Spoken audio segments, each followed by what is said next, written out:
Lee Harvey Oswald was your typical America-hating communist from Louisiana, and like every risky-living pinko from the South, he grew up watching American spy dramas, volunteered for a civilian air patrol run by a CIA contract agent, and joined the US Marines. Nicknamed Oswaldsky for his tendency to speak Russian and spout pro-Soviet propaganda, he was given special training and assigned to one of the most sensitive facilities in the world, running the radar for the U-2s spying on the Ruskies and the Chi-Coms. After contracting gonorrhea in the line of duty, Oswald was tested for Russian proficiency before being honorably discharged to take care of his mother who wasn't ill and flew to Europe using money he didn't have on planes that didn't exist to arrive at Helsinki, where he stayed at the most luxurious hotel in town before waltzing into the Soviet Union at the height of the Cold War. While there, he kept a detailed log of Soviet facilities, made notes about microdots, and carried a CIA standard-issue Minox camera before getting bored and returning to the United States on a military jet using money loaned to him from the US Embassy. After waltzing back into the United States after supposedly defecting to the enemy at the height of the Cold War, he settled back in New Orleans where he appeared in radio and TV interviews, got into fistfights on the street, and handed out leaflets from a pro-Castro Cuban group sharing office space with an ex-FBI agent involved in government-sponsored anti-Castro Cuban groups.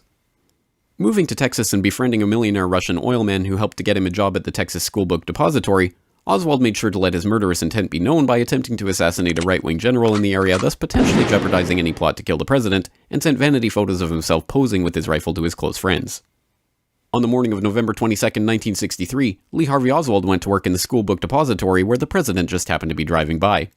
After somehow getting the Secret Service to stand down before entering Dealey Plaza, Oswald set up a makeshift sniper's nest and got off 3 shots in 6 seconds, leaving 4 bullets without leaving any nitrate on his cheek, a feat that has never been duplicated, including 1 bullet that managed to cause 7 entry-exit wounds, a feat that has never been duplicated, penetrating 15 inches of tissue, 4 inches of rib, and a radius bone, to come out in almost perfect condition on a stretcher in the hospital while no one was looking, a feat that has never been duplicated.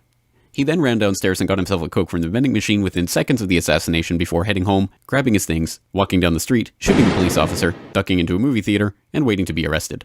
After jumping up and pulling his gun on the police officers who swarmed the theater, he was let out the front door, or the back, and taken into police custody. While there, he is not charged with the murder of the president. Did you kill the president? No, I've not been charged with that. In fact, nobody has said that to me yet. And like any self-respecting America-hating communist grandstander who had just killed the President of the United States in a pinko rage, denied he had anything to do with it. I'm just a patsy. Before being transferred to county jail, he was shot on live TV by a 2-bit Union Mafia stooge, supposedly torn by grief at the death of the president, whose brother he personally hated, later claiming that it was part of a conspiracy the world will never know. The world will never know the true facts. Luckily, the crusading journalist of the unbiased media told the public the straight truth about what happened. His head could be seen to move violently forward. Hoover wrote a memo that weekend demanding that the public be convinced that Lee Harvey Oswald was the lone assassin. LBJ appointed a commission telling Commissioner Warren that he had to find that Lee Harvey Oswald was the lone assassin, and, as luck would have it, that commission concluded, "Now, what about the doctor at Parkland Hospital who reportedly said the president was wounded in the front? Actually, the doctor told the commission, and a newspaper report agrees, that he said only that the bullet could have entered from the front. But because of the president's condition and their desperate haste, the doctors never turned him over, never saw the similar wound where the bullet actually entered from the back." This is the story of the JFK assassination, as brought to you by the truth tellers in government. Those weapons of mass destruction got to be somewhere. And the media.